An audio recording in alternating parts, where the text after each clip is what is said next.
Hello, everybody. Welcome into another episode of Prep Rally, the Northeast Mississippi Daily Journal's high school sports podcast. It's a new thing. Maybe you haven't seen it or heard it yet. It's also, as you can tell, a webcast, obviously. I'm Brad Locke, online editor of the Journal, joined again by Mr. Gene Phelps, a.k.a. Uncle Gene. There you go. Senior writer. Grandpa. Senior writer at the Journal. How you doing, Gene? I'm doing great. Gene, local resident high school sports expert because he's been here a long time, but does a good job. So we're going to break down some things going on lately in high school sports. If you didn't join us last week, this is the second episode, and that's kind of what we do. We just cover high school sports in the region. We've got 60 plus schools with high school programs. We do then you add girls and boys sports, and you can double it. Yeah, exactly. So, yeah, we got a lot to talk about to choose from. What we're going to focus on today, we'll talk a little bit basketball in just a minute because we're kind of transitioning into basketball. But first, we need to kind of put the bow on football, Gene. And by the way, I need to remind y'all to follow the show on Twitter. We have a Twitter account for the show at DJournalPreps. And you can actually go back and listen to the first episode of this program at preprally.djournal.com. That page is still kind of under construction, but you should be able to listen to that first episode from last week if you want to. Now, it was looking ahead to the football championships. A little more relevant now is looking back at them. Obviously, last weekend in Oxford, you had the state football title games at Vaught Hemingway. Seemed like a good time was had by all, unless you lost the game. I tell you what, Ole Miss did a bang-up job hosting this year. We had plenty of really good parking for the media, which is good. We're kind of selfish. We had some blowout games, but it was fun, and I think the fans showed up. I think I hadn't seen the numbers, but I think there may have been more people this year. And Good. Nice crowds. The weather was fine. It was a little chilly, but it was football weather. We didn't have rain or snow or anything like that, so it was good. Well, we had 3 area teams in the championship games among the 6 classifications: East Webster, Starkville, and Oxford. And let's start with the Oxford game, Gene. That was it's probably the wildest game of the bunch. Wayne County ends up with the win, 45-41. I believe that was it. I thought we were in for an Arena League game there in the first quarter. It was like 24-17 or something like that. Took the defenses about 12 minutes to finally show up. Yeah. But ended up being a great game. I actually managed to catch the last quarter plus of it, the most dramatic part. But they just kept going back and forth in the final quarter. Wayne County scored with like a minute 17 to go or something. Right. But you knew Oxford had plenty of time to get down and score again because that offense gets down the field in a hurry with Jack Abraham, DK Metcalf, and those fellas. And they got down the field, Gene, and they got down inside the 5, I believe. And we're just going to kind of focus on these last 2 plays first. They're at the 4-yard line? I forget the down, but it didn't matter. Because they had time for 2 plays. That was it. Yeah. And the first play, Abraham rolls out. Was that a pass run option? It was. It was. And he tucked it and ran, and that was a good option. His receivers recovered from what he could see on that side of the field. There's some, I've talked with a number of people since the play happened, and everybody's looked at the replay, and I think it probably was a good call. I think he stepped out of bounds before he hit the pylon. Yeah, that was a very close call, closer than the Metcalf play, which we'll talk about in a second. But this was the next to the last play of the game. Oxford actually, I think at this point, had no timeout, so it was good he got out of bounds at least with just a few seconds left. But he dives for the pylon, left side of the field, left side of the end zone. And I watched the replay several times, and it's the slow motion replay, and it's a good angle from the end zone. I don't know if it was the MHSAA broadcast or maybe Robbie Donahoe from WCBI has some good footage, may have been him.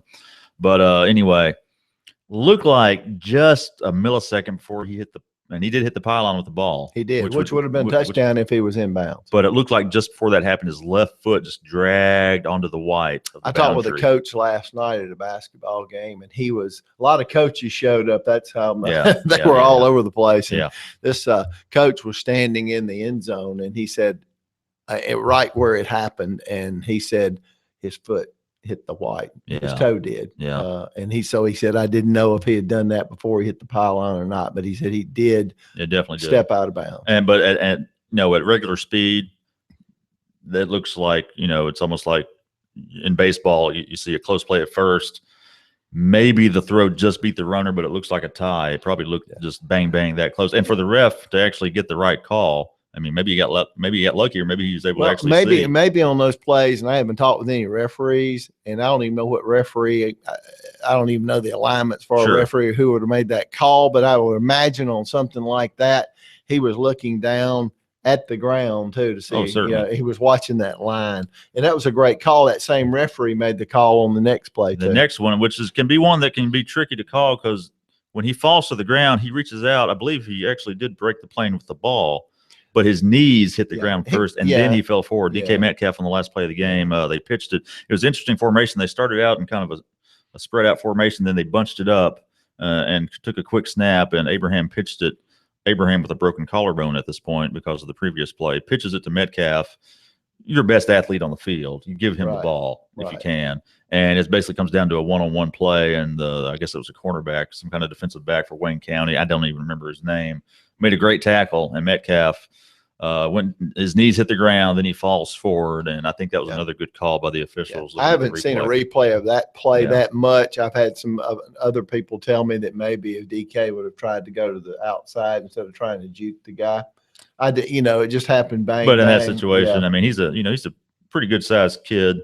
You think maybe he can bust through that tackle as well. But it's just hey, credit Wayne County for making the plays at the end. And as much as people like to complain about officiating, give the officials credit. They got those two calls right. If they'd called, I mean, I don't know how much complaining there would have been on the Abraham play if they called it a touchdown, because it was so close. I'm sure Wayne County people would have taken umbrage with that, but it was such a bang bang play in real time. It could have gone either way, but still, so it's a tough way to lose a game, especially Johnny Hill, the longtime head coach at Oxford. That was his last game. He's retiring now. That's a tough way to go out, but Gene can't really diminish what Johnny did at Oxford. Oh, absolutely. He's had a great career as a coach. I think his players have loved him, whatever stop he's been in. He did a good job here in Tupelo for 4 years when he was here. They had some very competitive teams, beat South Panola. Back in the 90s, wasn't it? Yes. And then, had a great run there in Oxford. He just thought it was time to step down, time to walk away. And he's been coaching for a good 40 years. 40 years. I talked with his wife last week, and she's been with him 42 years. They got married, but prior to his junior year, when he was playing football at the University of Tennessee Chattanooga. Wow. I don't even know if it was University of Tennessee Chattanooga then. I think it was just Chattanooga. Yeah. And so that family has been football. They've got 4 sons all involved. 4 sons, And Stan played at Marshall. Was it Stan? He did. Stan had a really good career at Marshall. He did. Set some school passing records, I think, at the time. Sure did. And we all know that I think Jake played at Ole Miss. He's coaching now at Tupelo, and he's coaching out at New Albany. He'd been on Johnny's staff. Both Chad and Walt Hill are both Southeastern Conference officials, and I believe it was Walt who worked the SEC championship game this past weekend. It's pretty cool. So it's a football family. And you mentioned his wife. That was a good column you had. If y'all didn't see it in Sunday's Journal, you can go to djournal.com and find it. You talked to Johnny's wife. Remind me of her name. Linda. Kind of talking about what's next for Johnny Hill, because all he's known is getting ready for the next practice, or next game, or whatever, next season. That was her question for him all week. What are you going to do next week, Coach? And he would just laugh it off. I'm not sure Johnny knows what he's going to do. I know he likes to hunt and fish. He says he likes to play with his grandkids. I think he's just going to relax and enjoy, and he'll be able to go watch Jake. Exactly. In New Albany. As a matter of fact, he just finished his first year as New Albany. He did, coach. And Linda said she only went to watch him one time during the open day, because she told him, she said, "I'll come see you next year. I'm gonna watch your father this year. I'm not gonna stop going to watch his games." And so they'll be able to go to ball games. I know Norris Ashley comes out and supports his son Jonathan in Ingomar. He's there when his health lets him. Always supportive, sitting there on the baseline at Ingomar for basketball. So what's next for Oxford High football? With Johnny stepping down, I don't know who the new coach is going to be. I guess it's not. They haven't hired him yet. No. So that'd be interesting. It'll be interesting to see what pops up on that. Good foundation Yeah, yeah, definitely. You know, and the good athletes, they always seem to get really good athletes there in Oxford, and Lafayette too. Oh yeah, definitely. Those teams are always. I've seen those Lafayette teams get off the bus and go, "Wow!" Yeah, well, they won back to back a few years ago with the big guy that's for Ole Miss now.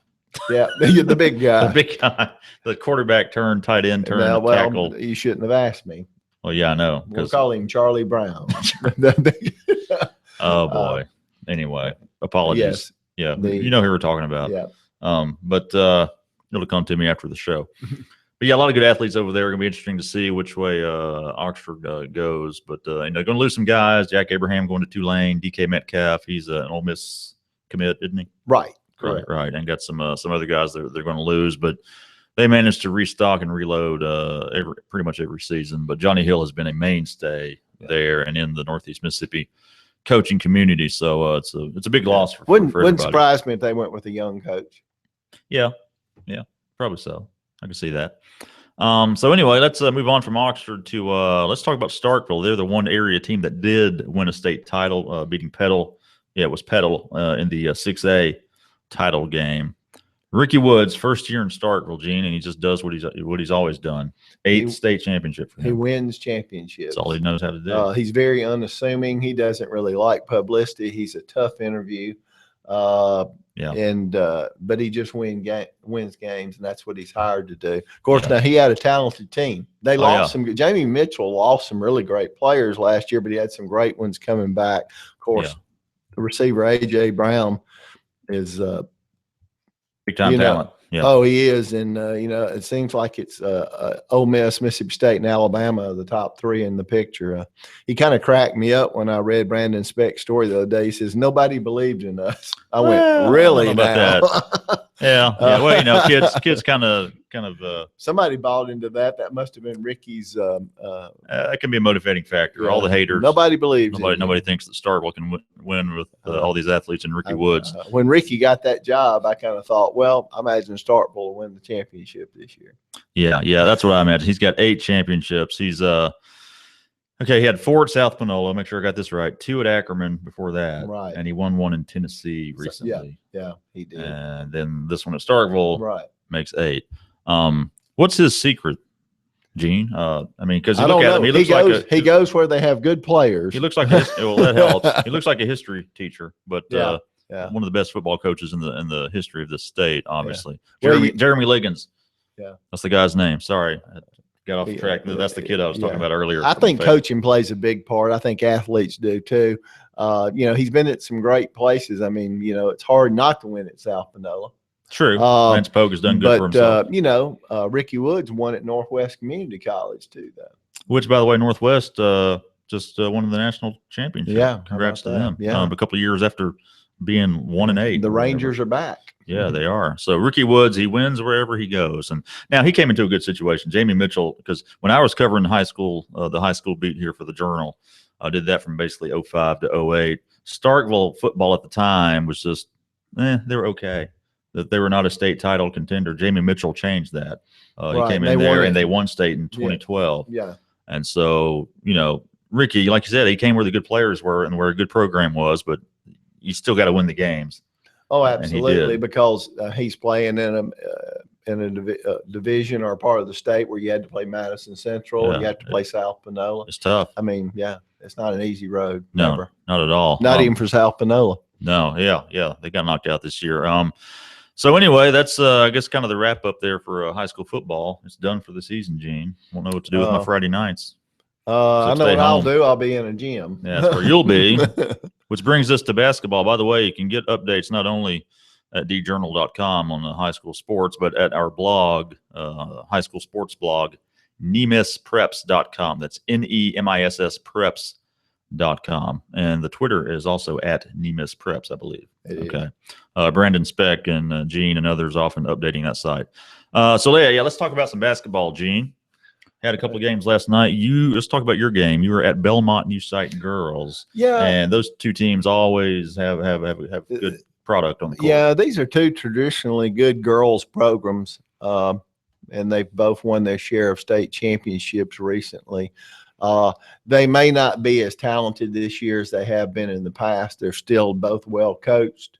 Yeah. I think, and they're in the same division. The game last night, which New Site won by about 5 or 6 points, was not a division game. They only play one game that counts in the division, and those games during the like season, next month. Right. Division play starts Correct. usually January. Yeah, the game that counts in that one will be January the 22nd at Belmont. But all they're doing is playing for seeding in the division tournament, which is played at Northeast every year. Sure. So it's still a very good division, especially when you think, Belmont's the defending state champion, but they lost all their players except for one. Yeah. And so it's Chris Higginbottom's got them 6-2. That's he's a good coach. Yes, he is. I don't know if anybody else could have them 6-2. Yeah. They're a work in progress, and they're playing better. I think a lot of folks thought coming in that New Site would blow them out last night, and they hung with them the entire way. Yeah, that was a 51-43 final. Yeah. Yeah, I don't believe that. I told somebody last night, I said, I don't believe I've ever been to a ball game that Belmont's girls played and didn't see them shoot a 3-pointer. Did not even attempt one. Really? So that lets you know they just don't have the shooters right now. Maybe he'll be developing some in the games to come or in the years to come. But Belmont will be a competitive team. They'll knock somebody off one night. And but the other team in that division is Boonville. Yeah. And then they're always good. I would say right now we're coming out with our first rankings this week, basketball. Brandon and I decided we'd let them play basketball for a few weeks. We were really, instead of just grasping when we were right in the middle of football and trying to think basketball. Yeah, that's the best way to do it. And go. So we let them play, and I have a pretty good feeling that you'll see Boonville at the top of our rankings in girls basketball. Okay. Their Boonville team is really solid. They lost to Belmont on a last-second shot in the championship game last year. They won it the year before. Yeah. Boonville did. And Michael Smith's got a really talented team, a deep team. And I think they may have the best shot up here to win a state championship this year. Let's talk a little boys hoops. Last night we had this story in the paper as well today. Tupelo and Aberdeen boys, Tupelo winning, going away 81-49. They are still undefeated, Gene. 9-0. Jeff Norwood has a good thing going there with the way. He does. He's got a lot of players. He plays them all, and he doesn't mind substituting. And there's a method to his madness. Sure. He believes in getting fresh bodies out there. He's got a kid named Trey Jenkins, probably his best player, and really a phenomenal player. And they're just winning with the way they play. They're very aggressive. They can fast break. They can press you. Like I said, I covered them last week. I've only seen them that one time. They played a good Pontotoc team. Yeah. And of course, Norwood said, hey, we just had more bodies than they had, but they still beat Pontotoc pretty good. And I think, Tupelo's a team to look out for. Of course, Norwood knows what 6A basketball is like, especially when you get in the north half, and especially when you get down to Jackson. You're playing some really competitive programs, especially from the Jackson area, and a lot of coast teams have competitive programs. And so still a tough road, but I would say the Golden Wave is probably one of the top teams in the area by far, boys. Looking ahead to this weekend, Gene, a lot of big games. It's December, you're getting into holiday tournaments, that sort of thing. Right. One of them that kind of intrigues me is this O-Town Showdown going on. I guess that's over in Oxford. It is, and this is the one that Drew Tyler likes to put together. He likes to bring some of the academies up and play the public schools, and he's got some nice matchups. He's playing the boys and the girls from Oxford Friday night are playing Jackson Prep, so those will be two pretty good matchups. Yeah, he's got Madison Regional Academy coming up and playing a Two Rivers, Arkansas. I don't know anything about Two Rivers. I don't know. Got a team from Texas. Millsap, Texas plays Amory. North Pontotoc plays Amory. That's a boys and a girls game there. You got games Friday and Saturday. Saturday also, you got, again, same teams basically. MRA is going to play that Millsap, Texas team in girls, and the boys MRA team will play Jackson, Tennessee University School. Right. Then you got Oxford boys and girls both playing the Two Rivers, Arkansas team. and then boys and girls Jackson Prep against South Haven. So right. Yeah, kind of a cool, different kind of tournament, isn't it, Gene? It is, and you know, I think Drew he likes those matchups. Sure. And I think during the holiday time, people are looking for something unusual, and I think people like to see public and private play each other. Oh yeah, no doubt. And usually MRA and Jackson Prep are usually two of your top dogs every year. Yeah. So good deal. All right, so look for that, and look for all our coverage of high school sports at djournal.com. And good show, Gene. You can be found on Twitter at Gene Phelps. That would be it. I'm at Brad Locke, and the show is at D Journal Prep, so you can tweet at us or whatever. And send us an email if you got any questions about high school sports. It is, make sure I get it right here, Gene, preprally@journalinc.com. It's Journal Inc. INC. preprally@journalinc.com. So, Gene, thank you. All right. And we'll do it again next week, everybody. Again, this will be in podcast form pretty soon.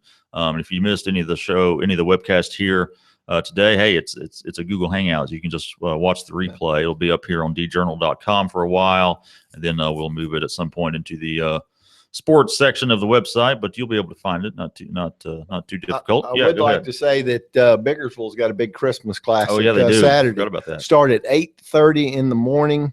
All boys games with the exception of one girls game, Biggersville versus Indianola Gentry, and the nightcap, Baldwin versus Tupelo. So two of the best teams in the area play each other, boys teams. That's an 8:30 start. You'll probably see a second day story on that because I'm sure they'll be behind. I'll be trying to run the games together. It's one of those fun big school, small school matchups that the school size doesn't necessarily matter because Baldwin's good. Yeah, I believe Brandon will be covering that for us, and he's kind of knows that he's going to have that one in the next day. Good deal. But he'll have something online.